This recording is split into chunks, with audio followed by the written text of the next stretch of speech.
Me gusta cómo Cuaderno de repente se pone pragmático. Se para, mira y como si dijera, pero ¿cuáles son los textos que hacen esto, aquello? Los que más valen.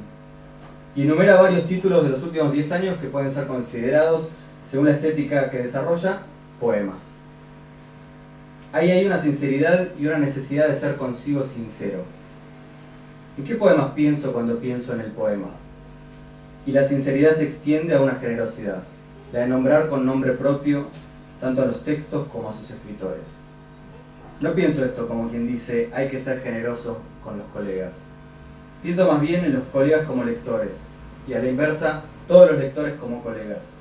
Las personas que nos acercamos a leer lo que hay en Cuaderno y encontramos ahí, no solo definiciones, dudas, reflexiones y apuestas, sino también un índice de obras contemporáneas, nuevas herramientas con las que seguir trabajando. ¿A quién le habla Gabriel Cortiñas? Podría preguntarse algún lector exigente. ¿De dónde sale esa pregunta? Una respuesta fácil sería: el Cuaderno del poema habla consigo mismo. Son preguntas al interior de la reflexión poética por parte de su escriba, lector y escritor de poemas. Pero no, hoy el Cuaderno se publica, se hace público. Entonces, a pesar de la conversación íntima que un cuaderno de notas puede aparentar, hay una intención fuerte hacia lo público. Exponer preguntas y convicciones estéticas constituye un gesto jugado, sí, pero también, en este caso al menos, ese jugarse se juega para replantear el juego. La única operación política de un texto es introducir en el tejido textual del tiempo, por medio de la literatura, aquello que le interesa. Esto lo dijo Monique Wittig en Cuaderno del poema. La operación del Cuaderno, uno malicia, quiere introducir en el tiempo literario eso que le interesa. Y quiere él mismo interesar, claro, porque sin quienes se interesen en la discusión de ciertos problemas, sin quienes se prendan a pensar en la disputa, no hay operación que rinda, ni hay literatura que siga viva, ni hay política. Se podría decir que Cuaderno quiere una sociedad distinta y ejecuta una práctica prefigurativa, ese término hermoso. Con la idea en la frente, ¿qué clase de sociedad quiere Cuaderno? ¿Distinta en qué? Dice y hace, se lee. Una sociedad más abierta o propensa a la pregunta. Y por ende, una sociedad que le otorga más espacio a lo nuevo. Hay que llevar un cuaderno para leer Cuaderno del poema. ¡Genio!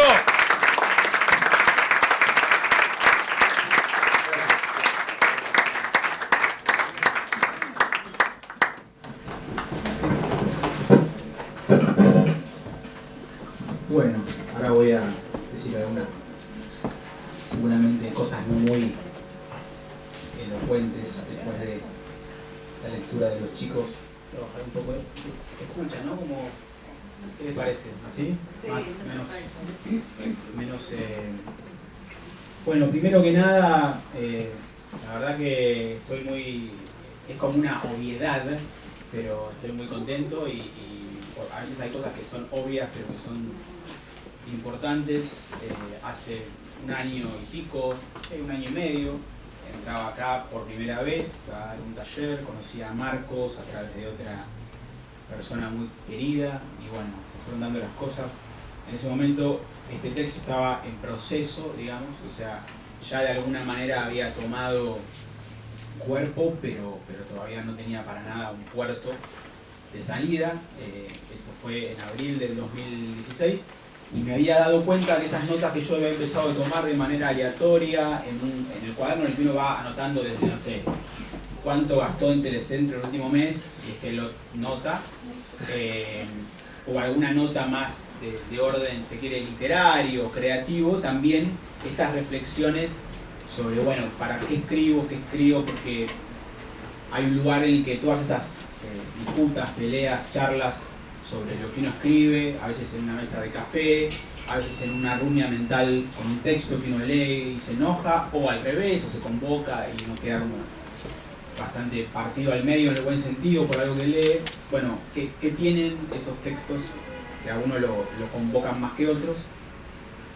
siempre partiendo de que la poesía como algo esencial no existe y que solo hay poemas y que a lo sumo lo que uno puede hacer es tratar de arrimar, digamos, tratar de difundir o hablar de los poemas que uno cree que tienen cierto valor, cierto sentido, asumiendo que por suerte hay poemas de variadas estéticas. Entonces ahí empecé a tomar notas y a todas esas notas le iba haciendo como una marquita, ¿no? O sea, yo si escribo por ahí algún verso que por ahí después puede terminar o no en un poema, le hago como una cruz, pongamos, y a estas, para diferenciarlas en esas anotaciones, les hacía otra marca. En un momento me di cuenta que, bueno, todo eso iba componiendo un cuerpo y en un momento, ya fue, digamos, el 2016, en que, charlando con Javi, empezamos a hablar, pasé el texto, y me di cuenta que sin querer estaba escribiendo un librito, qué sé yo, como se vea, pero justo que yo no estaba, digamos, produciendo nada nuevo en términos literarios, y un poco eso me tenía, no sé si mal, pero eso, por ahí está bueno siempre, ¿no? Cuando uno escribe un texto es como que se siente un poco más contento consigo mismo. Componía también un cuerpo. Entonces, ya ahí, el año 2016 fue como un poco poner en sincro esas notas, repasarlas y bueno, no sé bien a qué iba con esto, pero era un poco como para desolemnizar la situación, que voy a leer unos fragmentos de dónde sale. Y por ejemplo, hay notas, tanto como decía Javi como Emi, hay notas que tienen más que ver con, bueno, a ver, hablamos del ritmo, bueno, ¿qué entendemos por ritmo? ¿Qué entiende fulano por el ritmo? ¿Qué entiende Mengana por el ritmo? ¿Cuál de esas ideas a mí me convoca más? Si la idea está redonda y es de otro, bueno, pongo la idea de otro, ¿no? Si hay otro que lo dijo mejor que yo, ¿para qué poner uno? Y a la vez también discutir con eso. Pero también hay otras entradas que tienen que ver con algo. Hace un año y pico tuve la suerte de estar en la Ciudad de México. Entonces tenía un rato libre y ya estaba un poco cansado de tomar cerveza, de comer con mucha palta. Entonces dije, bueno, voy a dar una vuelta. Tenía un rato libre y había como en una parte del centro muchas librerías de viejos. O sea, finalmente dice, acá puede que encuentre un librazo por 2 mangos o que esté toda la tarde y no saque nada limpio. Entonces las primeras entraba, buscaba, qué sé yo, a una parte que tuviera poesía, ya a la 14ª entraba, iba al librero, la librera le decía, disculpame, hay una sección de poesía, a veces eran muy grandes, a veces eran muy chicas. Y en una entro y le digo, discúlpame, ¿hay una sección de poesía? El tipo me mira y dice, sí, allá donde dice temas de guerra. Y me pareció, dije, bueno, esto es, o sea, acá el tipo sin querer me está diciendo algo, ¿no? Me está diciendo que lo que uno escribe o como uno transita, hay algo que se juega más que una cuestión de solo escribir. Después, así hay notas muy personales. Inclusive después empecé a ejercitar esa pregunta en otras librerías porque era muy gracioso y hubo casos en que ya no quise meter porque si no... Claro, Javi me iba a putear, pero ya cuando estaba editado el libro tenía que comprar un regalo y entro en una librería de La Croce casi Álvarez Thomas y hago la misma. No, y me quedo mirando y no encuentro ninguna parte, porque suele pasar que la parte de poesía es como la más chica, y el vendedor me mira como diciendo, ¿estás perdido? ¿Necesitas algo? Digo, sí, ¿alguna sección de poesía? Sí, allá en el rincón abajo del matafuego. Y dije, bueno, eso también, ¿no? O sea, abajo del matafuego, bueno, en fin, no la puse porque, insisto, no quería tener problemas. Claro, porque aparte iba como, después imaginé un libro que jamás voy a escribir y que es más gracioso de contar que de escribir, que es solamente entrar a librerías y preguntar si hay o dónde hay sección de poesía, a ver qué dice la gente. Eso para un blog puede estar bien, por ahí nos hace reír un rato. Bueno, voy a leer unos fragmentos, pero antes quiero agradecer muchísimo bueno, a Javi, a Emi por la lectura, por el compromiso. La verdad que es también él leyó un poco ese fragmento que tiene que ver con si existe o no, o cómo se arman, eso que algunos llaman generación. Me parece que, bueno, por ahí medio accidental o no accidentalmente está un poco planteado en esta escena. Y a Marcos también, que no sé por dónde anda, pero bueno, la sede siempre es una casa donde pasan cosas muy copadas, desde talleres, lecturas, y bueno, eso siempre hay que tenerlo presente. Y bueno, voy a leer unos fragmentos, que supongo que todos ya quieren ir a tomar un vino y comer una empanada, pero bueno, los voy a torturar un poquito. Yo hice un chiste al final del libro, que es que el libro en teoría se puede leer, entrar y salir por donde, y que la idea sería que si uno lee 10 fragmentos aleatorios, debería haber algún tipo de olfato o olor de lo general. Entonces quise tratar de poner a prueba eso mientras Che, esto igual se puede, ¿no? Ya puede morir, ¿no? O sea. Ahí está, listo. Bueno, eso. Así me siento con una suerte de. Les voy a leer la gorra del café.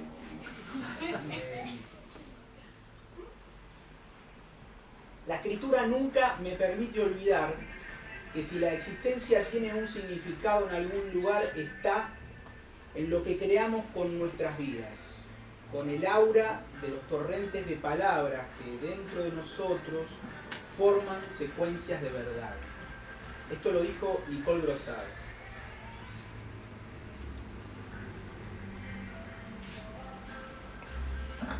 Memoria y tragedia en la obra de Zurita, como parte constitutiva de la democracia chilena postdictatorial a la que el dedo de Lagos no pudo alumbrar. La sintaxis poco alterada, con la suavidad de un sabio, otro de los puntos en común con la obra de Juan L. Una única obra, un único tema, la dictadura o el río, la voz hacia lo monumental.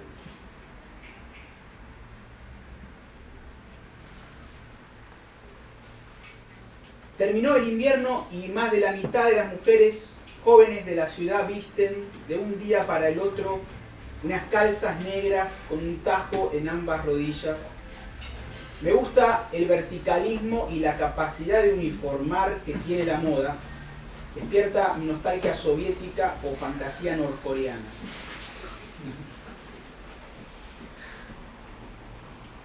Este es largo, pero se los quiero leer. Detrás de una góndola iluminada con tubos blancos que dice carnes. En su conjunto, Cuaderno del Poema parece formado por una extraña serie de extrapolaciones y digresiones, incluso divagaciones en el sentido de ideas que se desvían del asunto para encontrar distintas perspectivas. Porque el sentido es un efecto de perspectiva, parece decir Cortiñas en su cuaderno. Pienso que es un libro original, no en el sentido de lo que es totalmente nuevo, sino de lo que es total y originariamente producto de uno mismo. Un libro que piensa sobre la vocación poética y sobre la misteriosa ocupación del tiempo que es la lectura. Gabriel Cortiñas arma un entramado que diseña una línea histórica, diseña en la línea histórica un sentido estético, porque busca en la semántica del poema más preguntas que respuestas, porque lee como si leer fuera interrogar un texto, escuchar todas sus preguntas, lee como si leer fuera preguntar la sintaxis de la historia. Escribió un libro de impresiones, un libro de variaciones, sobre lo público y sobre lo político. Y todos esos autores que circulan en su libro arman un mapa del poema Cortiñas desplegado en reflexiones sueltas. Es el desglose de un gusto particular y una manera de leer.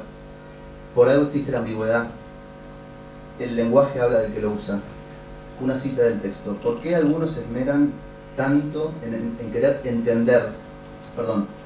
¿Por qué algunos se esmeran tanto en querer que el poema se entienda? Y ese se entienda va entrecomillado. Porque el libro, y en esto me repito, es una reflexión sobre el sentido y sobre el lenguaje. ¿A qué público está destinado este libro?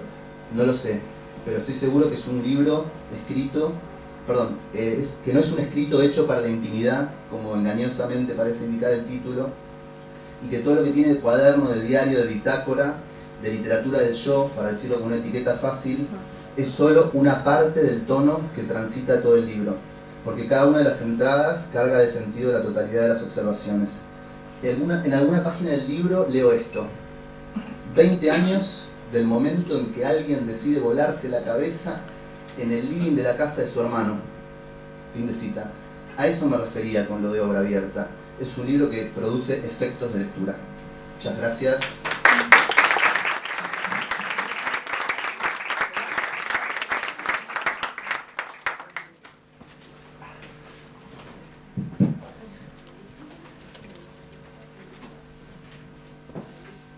Hay que llevar un cuaderno.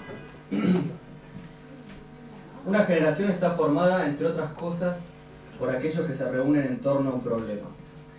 Eso lo dijo Gabriel Cortiñas en Cuaderno del Poema. Hay algo anacrónico en Cuaderno. Uno se pone a pensar mientras lee las notas muchas cosas. Las notas buscan eso, hacer pensar. Y entre esas cosas está la duda acerca de qué es lo anacrónico del Cuaderno. No es el tono, no es la prosa, son algunas palabras que se pone a desgajar. Anacrónico no es un término peyorativo, eso hay que aclararlo. Anacrónico señala una dislocación del tiempo, de la época, una incorrespondencia. Una palabra anacrónica no corresponde a su época, viene de otra. Entonces, ¿por qué el término anacrónico suena peyorativo? ¿Qué pasó para que nos viéramos en la necesidad de dar explicaciones? Palabras que caen en desuso, palabras que nos obligan a un mal uso, al uso malo, no corresponden. Antes de seguir tomando notas, vuelvo a leer la dedicatoria que me dejó Gabriel Cortiñas en el ejemplar del Cuaderno del Poema. En manuscrita hizo un saludo, y la data dice 2017. Sé que dice 2017, no podría ser de otra manera, pero lo que se lee, lo que la manuscrita hace leer, es claramente, inopinablemente, trazado con precisión 2012. ¿Desde dónde? ¿Desde cuándo? Me escribe Gabriel Cortiñas. ¿Qué estaba haciendo yo en 2012? El anacronismo del Cuaderno está en las palabras, en algunos términos. Valor, verdad, ética, propaganda, conservador, revolucionario, Ho Chi Minh, Simulcop, Chernobyl. ¿Cuándo pasa a sonar vieja una palabra? ¿Cuándo empieza a no corresponder con la época? La palabra política sonó anacrónico en una época y después rejuveneció. En este instante podría estar envejeciendo de vuelta. Lo sabremos en algunos años. ¿Caen o son arrojadas al desuso? Cuaderno del Poema es consciente del tiempo de los términos, así como de las correspondencias e incorrespondencias entre época y lenguaje. Hay una batalla silenciosa entre esas notas breves, y con esa batalla que susurra de fondo, Cuaderno arrima los términos y condiciones, las palabras que le interesan corresponder o bien discutir. ¿Y si no fueran las palabras sino la época la que no está correspondiendo? No es ingenuo, propone, sí, pero también impone. Impone un alfabeto para pensar el poema, y en el mismo movimiento se acerca como una propuesta. Mira, yo pienso esto, ¿qué te parece? Se lee en Cuaderno del Poema. Lo importante al momento de enfrentarse a un poema es que en esa construcción de sentido por parte del lector ocurra eso llamado pensamiento. Y no está mal, o de más, el verbo obligar, ya que a diferencia de la prosa mercantil perezosa de consumo, el poema obliga a una lectura activa, moviliza los mecanismos que todo sujeto tiene para construir en el campo opuesto de lo unívoco. De manera explícita, ese proceso se puede leer en Cuaderno cuando se pregunta por la procedencia de las palabras. Cito, ¿de dónde viene la palabra tensión? O, ¿de dónde viene la palabra distracción? Así se arma el acervo, preguntándose. Los términos de Cuaderno son utilizados con una voluntad. Son palabras de uso común, pero al ser sometidas a la reflexión no se limitan al lenguaje al uso. Se sigue preguntando acerca de las posibilidades de cada término, su potencia, fronteras, pero movimiento. La manera en que Cuaderno ensaya pensamientos sobre el poema abre preguntas las que volverá más tarde para ensayar respuestas. Se inquiere a sí mismo, pone en tela de juicio enunciados categóricos. Todo esto invita a pensar en modos de la crítica. Pero lo importante, pienso, lo que destaca Cuaderno de otros ensayos de y sobre la crítica literaria, es esto último. No es un detalle, es el punto. Los enunciados categóricos. Entonces habría que dar vuelta al pensamiento. El valor de Cuaderno es que asume posiciones fuertes, categóricas, acerca de lo que cree que es y debe ser el poema, lo que es y debe ser la crítica. Y luego, después, en ritornello, los pone en duda, se cuestiona, corrige o bien reafirma. Subtítulo de una nota: la analogía y Cortiñas. No voy a explayarme acerca de su afición por las analogías, pero sí voy a destacar que un buen uso del recurso se ve en las páginas del Cuaderno. La analogía fuerza una relación entre dos elementos para mostrarlos desde otro ángulo, como cuando dice que el poema de entretenimiento suena bonito, o sea, un pez que no es atún y se puede encontrar entre las latas del supermercado. El chiste está en Cuaderno, no lo inventé yo. Es una cita escondida. Uno queda susceptible a las analogías de Cuaderno. En cualquier momento puede aparecer un duelo de inteligencias y de velocidad entre lector y Cuaderno, para ver quién detecta antes la oportunidad de poner en relación dos series de sentido. Así, entre una reflexión teórica de alta densidad y una crítica de los poemas, por ejemplo, de Sergio Raimondi, aparece algún fragmento, como los que nombraba Javi, más vivencial, si se quiere, cotidiano, narrativo, si se me permite, que parece dar aire al lector sesudo. Se lee: la primera impresión de La Habana fue el olor al combustible mal quemado de los autos. Ese olor me persiguió todo el día. Después me explicaron que era porque muchos de esos motores, en su origen nafteros, tuvieron que ser convertidos a diésel. La nota da para respirar un seco, pero el lector sesudo no descansa, no puede descansar. Cuaderno lo volvió sesudo y suda. Ya está pensando en una analogía. Que Cortiñas, su Cuaderno, quiere convertir el motor del poema de naftero a diésel y hacerlo carburar mal. Que la nafta mal quemada persiga al lector sesudo durante todo el día, aunque no esté, por supuesto, en La Habana. Subtítulo de otra nota: la ventriloquia de Cortiñas. Hay citas que se dan cita en Cuaderno, con una trampa de la escritura para garantizar el juego limpio de la lectura crítica. Se citan textos de otros sin comillas, pero con la aclaración al final del párrafo: esto lo dijo tal. Eso lo dijo Las bocinas. en el Cuaderno del Poema. El efecto es de extrañeza, sorpresa, contrariedad, porque se empieza leyendo una afirmación que uno atribuye a Cortiñas y de repente esa afirmación le corresponde a otro. Si la puso Cortiñas, Cortiñas está de acuerdo, piensa uno. Pero el golpe de extrañeza queda sonando, como si Cuaderno quisiera poner de manifiesto el peso del preconcepto con el que carga todo lector, malintencionado por definición. Frases de Kenneth Goldsmith, de Carlos Mujica, de Raúl Zaffaroni.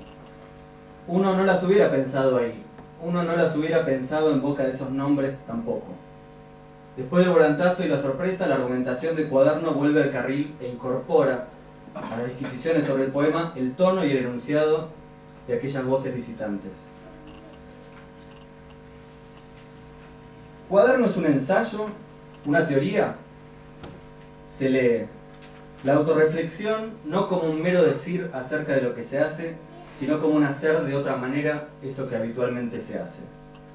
Entonces lo que hace falta es la misma práctica estética. Podríamos llegar a estar en un momento en que escasea la praxis. Lo estético es un proceso vincular. ¿Cuál es la ley del movimiento del poema? Entonces, entre poner en práctica un poema y poner a andar la reflexión sobre el poema, no habría distancia. Pienso que si bien se puede decir que son pocos los ensayos que se consiguen como una escritura poética, son aún menos hoy los poemas que se conciben como un ensayo de la lengua.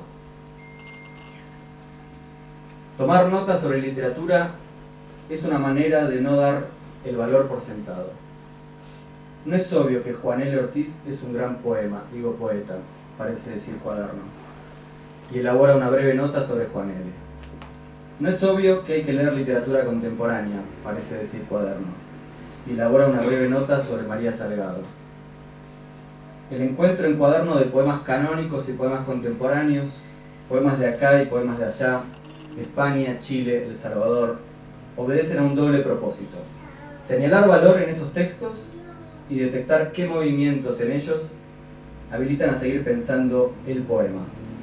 De cortes, pedazos, que por vencidos ya no van a la venta, y vísceras de todos los colores, de diferentes animales, con una nube de moscas alrededor y miles de colonias de insectos tubulares dentro y fuera de la misma.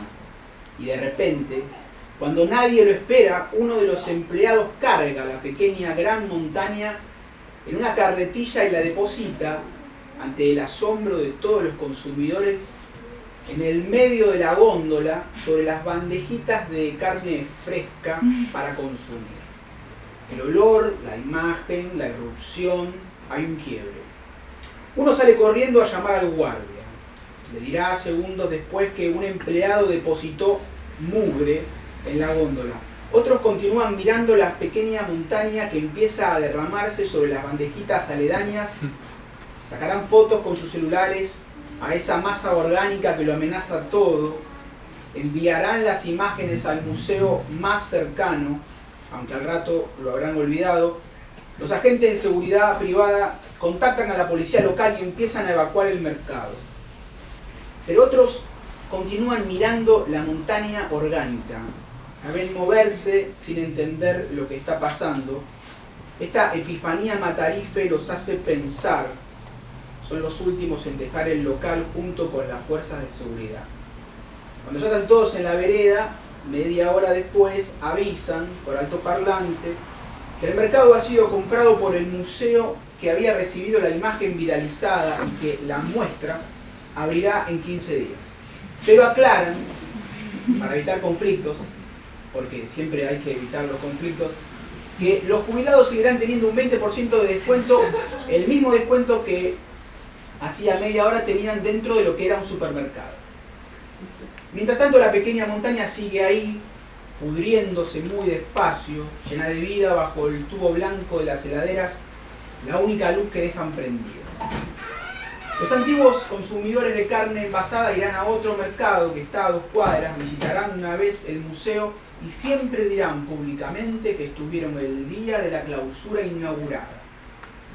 Aquellos que se habían quedado hasta el final volvieron corriendo a sus casas y se amputaron un pedazo de lengua frente al espejo con una gilet para tirarla todos en el mismo basural que brilla bajo la luz de otra heladera.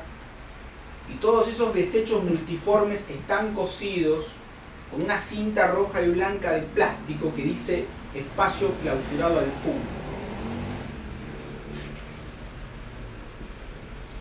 Y bien terminamos de leer Los ciegos de Maeterlinck, en tercero B, Lara, de 15 años, pregunta: ¿cómo sueñan los ciegos si nunca pudieron ver? Y algo de lo que dice toca a sus compañeros. De repente todos se hablan, encima. Intentan respuestas provisorias para una pregunta que no tienen. Lejos de agotar la discusión o tranquilizar, con cada intento de respuesta surgen nuevas preguntas y así yo los dejo, disfruto. Hasta que Agustín me dice, muy ansioso, como queriendo zanjar la discusión: ¿lo puedo buscar en internet?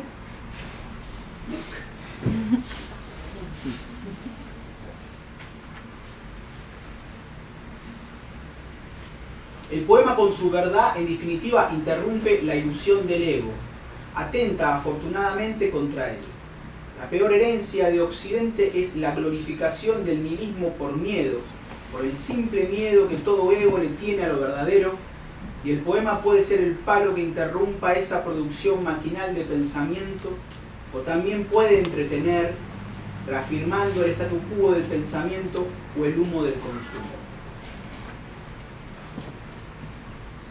La impaciencia de una época que tiende al consumo y a la inconstancia favorece a la glorificación del poema entretenido y literal, en detrimento del poema que ofrece una verdad sobre este mundo en su materialidad.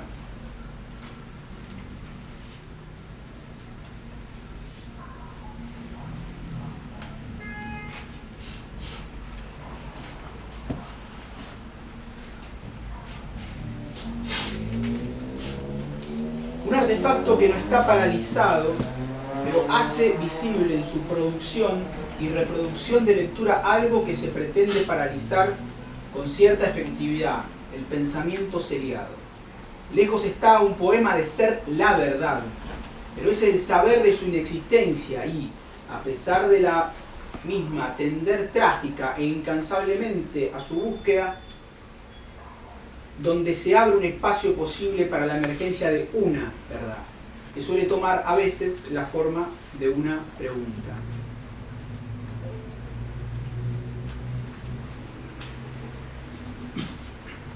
Bueno, era uno que me gustaba, quería leerlo, pero no lo... Es evidente que yo simplifico con deliberada exageración, esquematizando y sometiendo todo a una selección verbal en reemplazo de la complejidad de todo el trabajo poético. Eso lo dijo Vladimir Mayakovsky. Bueno, también acercar en este cuaderno con textos y eso que de alguna manera uno podría denominar con otra frase, que es el ideograma de lo que uno considera bueno, ¿no? El ideograma de lo bueno, lo que a uno lo convoca. Quizá también está eso detrás de esta publicación, como acercar textos, como a uno, alguien generosamente le ha acercado textos alguna vez que no circulaban en ciertos ámbitos y que dijo, esto cómo no me llegó. Bueno, tiene varias entradas de esas. De vuelta, muchas gracias por estar. De vuelta no es ningún lugar común, hay mucha gente que yo quiero mucho. También hay mucha gente que odio acá, pero no la voy a nombrar en voz alta. Sobre mi enemigo. Va a haber un chico sobre mi enemigo que dicen que algún que otro colega está anotado ya. Así que bueno, gracias por estar.